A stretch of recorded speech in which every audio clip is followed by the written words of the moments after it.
Hello everyone, my name is Vikram Pratap Singh and welcome to HP academy. और हम आपसे civil procedure code discuss कर रहे हैं। और लास्ट की क्लासेस में हमने जो आपसे डिस्कस किया उसमें बेसिकली हमने आपसे डिस्कस किया कि रूल ऑफ प्लीडिंग्स, जो फंडामेंटल रूल्स हैं प्लीडिंग के, कि मटेरियल होने चाहिए, लॉ पे नहीं होगा, फैक्ट्स पे होगा। इस तरीके के जो बेसिक रूल्स हैं उनको हमने आपसे डिस्कस किया। और उसके आगे हम आपसे डिस्कस करते हुए चल रहे हैं। अब इस क्लास में जो हमें आपसे डिस्कस करना है, सबसे पहले तो हमें एक छोटा सा डिक्लेरेशन लेके चलना है, जो कि रूल 7 में दिया हुआ है। ऑर्डर 6 रूल 7 में मेंशन किया गया है, जिसको हम कहते हैं departure.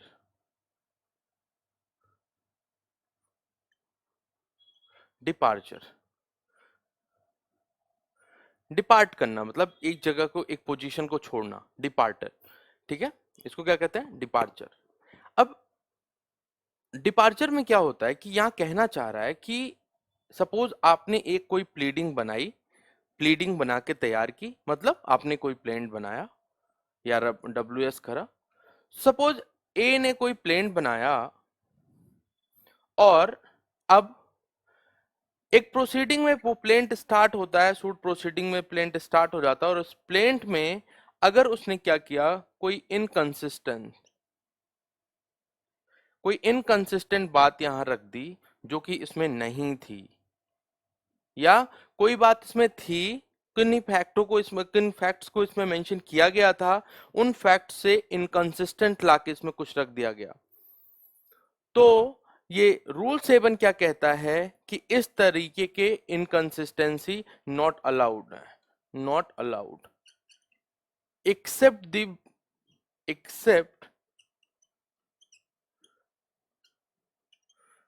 With the amendment of pleadings. Except by the amendment of pleadings. By the amendment of pleadings. तो एक जनरल डिक्लेरेशन कर रहा है। अगर मैं ऑर्डर 7 आपके साथ रूल रीड आउट करूं तो आप इसको देखो। इसमें कहता है no pleading shall, it means it becomes mandatory, no pleading shall raise any new ground of claim or contain any allegation of fact inconsistent with the previous pleading of the party pleading the same। तो कह रहा है कि कोई भी inconsistent या new ground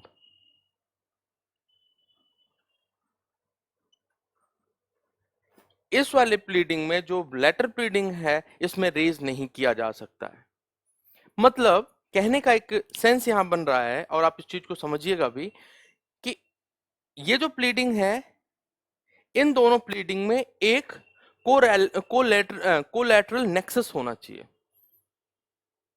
एक relation भी क्रिएट करना है, इनके नेक्सस क्रिएट करना है इन दोनों के बीच में। इट मींस जो कॉज ऑफ एक्शन आपने इसमें मेंशन किया है, you can not change the cause of action, you can not change the route, you can not change the route of proceeding, that is cause of action. अगर जिस proceeding पे यहां से initiate हुआ है, इसको आप चेंज नहीं कर सकते हो, ये कहना चाह रहा है। एक्सेप्ट, तो एक्सेप्शनल क्लॉज में क्या कर दिया गया है? By amendment of pleading. By amendment of pleading. ठीक है, तो अमेंडमेंट ऑफ प्लीडिंग के माध्यम से इसको हम कर सकते हैं। तो अमेंडमेंट ऑफ प्लीडिंग जो है वो डिफाइंड है ऑर्डर 6 रूल 17, ऑर्डर 6 रूल 16। ठीक है, रूल 16, 17, और अगर कुछ टेक्निकल और प्रोसीजरल अमेंडमेंट की बात करते हैं तो वो सेक्शन 152, 153 यहां भी डिफाइंड है। लेकिन जो हमारा सब्जेक्ट मैटर है, जिसपे हमें आपको डिस्कशन करना है इस प्रोविजन का, वो बेसिकली डिपेंडेंट है दो प्रोविजंस पे। एक rule 16 and second one is rule 17। दोनों बात करते हैं अमेंडमेंट की। किस चीज की बात करते हैं? अमेंडमेंट। अगर अमेंडमेंट को हम डिफाइन करें तो इसमें क्या क्या हो सकता है? अमेंडमेंट का क्या मतलब है? अगर जनरल सेंस देखा जाए अमेंडमेंट का क्या मतलब होता है, तो इसका मतलब होता है एडिशन, अल्टरेशन और डिलीशन। या तो कोई चीज ऐड कर दिया जाए, या तो कोई अल्टर कर दिया जाए, या डिलीट कर दिया जाए। ठीक है? या तो अल्टरेशन या एडिशन या डिलीशन, ये तीनों चीजें होती हैं। तो जब हम सेक्शन 16 रूल 16 देखते हैं, तो रूल 16 में कोर्ट के पास पावर है। किस चीज के लिए? वो स्ट्राइक आउट कर दे, strike out the pleading. Strike out करने का पावर है किन टर्म्स पे? जो वहां डिफाइंड है कि whether the pleading itself is inconsistent, whether it is vexatious, where the terms are unnecessary to deal with in this case। तो इन ग्राउंड्स पे अगर कोर्ट को लगता है, देन इसको क्या करेगा? कोर्ट स्ट्राइक आउट कर देगा। और ये एक तरह से अपने आप में मैंडेटरी फॉर्म ऑफ अमेंडमेंट है। ठीक है? मैंडेटरी फॉर्म ऑफ अमेंडमेंट है। और ये दूसरा, अगर इस पे आए कि सेक्शन 17 रूल 17 की बात करें, तो ये है ऑप्शनल। यहां पार्टीज के इंटरेस्ट को देखा जाता है। पार्टीज के interest of the parties, interest of the parties need to be examined, need to be examined before the amendment of pleading। But in this case, interest of society, societal interest, public interest, it means larger societal interest को सर्व करने के purpose से court अपने उस power को exercise करते हुए कोई भी प्लीडिंग में अमेंडमेंट या स्ट्राइक आउट उस प्लीडिंग को कर सकता है। क्लियर? तो अगर मैं इस प्रोविजन को रीड आउट करूं, rule 16 striking out of pleadings कहता है the court may at any stage of proceeding, देखो it becomes discretionary, it is a discretion of court, क्योंकि यहां मे लिखा हुआ ना, मे, तो it becomes discretionary for the court. किस पर्पस के लिए? देखो, it becomes discretionary at any stage of the proceeding order to be strucked out or amend any matter in any pleading. तो कहने का मतलब है कि कोई भी अगर प्रोसीडिंग रन कर रही है, कोई भी प्रोसीडिंग, इसमें कोई प्लीडिंग लगाई गई है, तो इस प्लीडिंग में, और सपोज ये स्टेज है, तो कह रहा है किसी भी स्टेज ऑफ द प्रोसीडिंग पे, किसी भी स्टेज पे क्या कर सकता है? स्ट्राइक आउट कर सकता है या अमेंड कर सकता है। Striking out is kind of deletion, striking out is deletion. अगर आप अल्टर भी करते हैं, उसको हम कह सकते हैं कि स्ट्राइक आउट कर रहा है, क्योंकि एक एक फैक्ट को हटाया जाता है, उसकी जगह पे दूसरा लाया जाता है। ठीक है?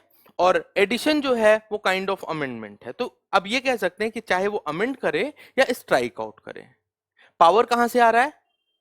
पावर, पावर सेक्शन रूल 16 में इटसेल्फ निहित है, क्योंकि यहां इसको डिस्क्रिशनरी बनाया गया है। और डिस्क्रिशन के पीछे की जो रीजनिंग है, लॉजिक है, वो ये है to serve the societal interest, to serve the best societal interest. क्योंकि अगर सोचो कि एक प्लीडिंग है जो अपने आप में फ्रेबुलस है, वैक्सीसियस है, अननेसेसरी है, देन द सूट का जो रेलिवेंस है वो भी तो अननेसेसरी हो जाएगा डिटर्मिनेशन के दौरान। तो जो कोर्ट के पार्ट पे जो एक तरह से क्रेडिबिलिटी जो मेंटेन की जाती है इस सूट या इंस्टीट्यूशन की, तो उस इंस्टीट्यूशन की क्रेडिबिलिटी को मेंटेन करने में फेल हो जाएगा। तो लार्जर पर्पस यही है कि अगर कोर्ट को ये लगता है कि कोई ऐसी इनकंसिस्टेंट प्लीडिंग आई है, देन उस कंडीशन में अमेंड कर सकता है, स्ट्राइक आउट कर सकता है। लेकिन अब इस डिस्क्रिशन को हम कैसे तोड़ेंगे कि इस डिस्क्रिशन का क्या नेचर होना चाहिए? What would be the nature of discretion? तो discretion must be in the sense of justice oriented view. Court हमेशा एकदम कहते नहीं एक्टिव पार्टिसिपेटर की तरह काम नहीं करेगा। यहां वो देखेगा कि मटेरियल्स को देखते हुए, डॉक्यूमेंट्स को देखते हुए ये एग्जामिन करेगा whether the societal interest would get injure if the pleading is not been striked out. तो इस चीज को एग्जामिन करेगा वहां। दूसरा, पार्टीज के इंटरेस्ट को भी एग्जामिन करेगा कि जो सेकेंड पार्टी है जिसके खिलाफ प्लीडिंग लगाई गई है, तो क्या उसका इंटरेस्ट या उसके इनकंसिस्टेंट वो अननेसेसरी हार्डशिप क्रिएट होगी उसके लिए जब आप डिक्री आएगी तो, या कन्फ्लिक्टिंग ऑफ इंटरेस्ट होंगे उसके। तो इन चीजों को एग्जामिन करने के बाद ही स्ट्राइक आउट करता है। मैं इसको सम अप करता हूं।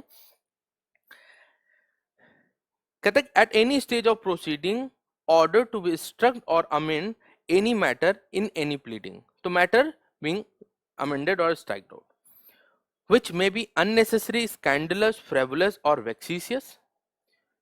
ऑब्जेक्टिव टेस्ट है। जो डॉक्यूमेंट्स अवेलेबल हैं उन डॉक्यूमेंट्स के अकॉर्डिंग कोर्ट इस चीज को एनालाइज करेगा, whether it is vexatious, whether it is unnecessary, ठीक है, या स्कैंडलस। तो इनको एग्जामिन करेगा। सेकेंड पार्ट पे कहता है कि which may tend to prejudice, embarrass or delay the fair trial of suit. देखो, completeness of justice and fairness of justice, ये दोनों को अश्योर करना किसी भी प्रोसीजरल कोर्ट का किसी भी कोर्ट का प्राइम कंसर्न होता है। और अगर कोर्ट को यह देखने से लगता है कि इस तरीके की प्लीडिंग, अगर इन तरीके की प्लीडिंग्स को रिलाई करते हुए कोई भी डिक्री आती है या इन पे सूट चलता है, देन वो दूसरी पार्टी के बैलेंस ऑफ इंटरेस्ट को हिट करेगा या उनके कन्वीनियंस को हिट करेगा, देन उस कंडीशन में कोर्ट स्ट्राइक आउट कर सकता है। तो अगर प्रोसीडिंग में डिले हो रहा है, देन आपको समझना है कि एक्सपीडियंसी ऑफ जस्टिस को प्रमोट करना कोर्ट का लार्जर पर्पस है, और उसके अगेंस्ट में अगर जाता हुआ कुछ दिख रहा है तो वो स्ट्राइक आउट कर सकता है। क्लियर? थर्ड पार्ट पे आता है which is otherwise an abuse of process of the court. अब देखो, यहां इनडायरेक्ट इरेगुलरिटीज की बात कर रहा है, विच इज अदरवाइज। पहले तो बेसिक कंसर्न दो प्रोविजंस में दिए हुए हैं, ऊपर के दो प्रोविजंस में। लेकिन इस पार्ट पे क्या कह रहा है? कह रहा है कि अगर कोई भी रेजिड्यू पार्ट है, कोई भी अवशिष्ट रह गया है, कि कोई भी ऐसे ऐसे कोई भी टेक्निकल एरर्स को निकालते हुए और पार्टी उस चीज का बेनिफिट लेना चाह रही है, देन पार्टीज को अपने ही डिफॉल्ट का बेनिफिट उसको देने नहीं दिया जाता है। एक जनरल रूल है, और उसी के आधार पे, उसी प्रिंसिपल के आधार पे ये कहा जाएगा, कोर्ट इसको स्ट्राइक आउट कर सकती है। जो लास्ट प्रोविजन है वो एक्चुअली क्या एक रेजिडुअरी क्लॉज की बात कर रहा है, एक एग्जॉस्टिव बनाने की कोशिश कर रहा है कि जो कोई भी चीजें, अगर कोई भी डिफॉल्ट हो रहा है, अपरेंट डिफॉल्ट हो रहा है और कोर्ट को देखने से लग रहा है, तो उस ग्राउंड को भी यहां एग्जामिन कर सकता है, but prime concern would be justice oriented approach of the court. Clear? तो ये एक जनरल सा प्रिंसिपल था जो कि एक डिक्लेरेटरी फॉर्म में है, और ये आपके एग्जाम में कभी कभी पूछता है, एज इन मतलब अगर आपने लेयर सिस्टम आपने समझ लिया तो आपको सेकंड लेयर में रखते हैं, फर्स्ट लेयर में नहीं रखते हैं। The first layer would be rule 17। ठीक है, तो चलो इसको हटाते हैं, फिर अब इसके बाद रूल 17 डिस्कस करेंगे आपसे।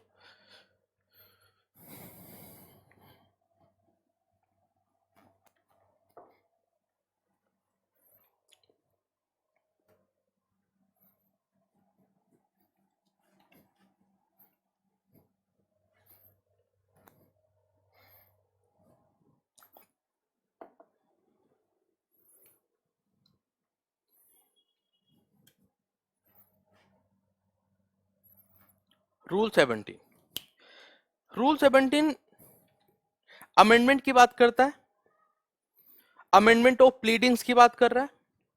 अब अमेंडमेंट ऑफ प्लीडिंग्स को करने से पहले एक छोटा सा डिस्कशन है जो हमें आपसे करना बहुत जरूरी है। दैट डिस्कशन इज कि why amendment.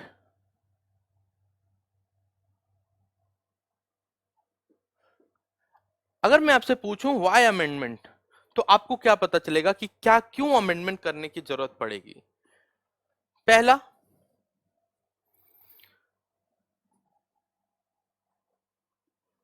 Multiplicity of the suits को रोकना। पहला तो यही हो गया कि मल्टीप्लिसिटी ऑफ सूट्स को रोकना। दूसरा,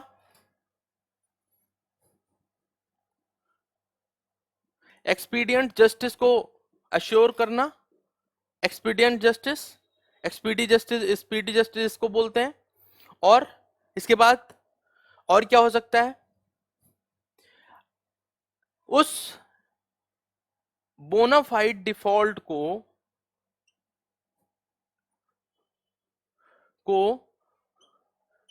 रिमूव करना जो कि पार्टीज ने ड्यू डिलिजेंस का एक्सरसाइज करते हुए भी वो फेल हो जाते हैं। किस चीज में, प्लीडिंग्स में रेज करने से। जो उसने प्रीवियस प्लीडिंग डाली थी उसमें वो रेज करने से फेल हो जाते हैं।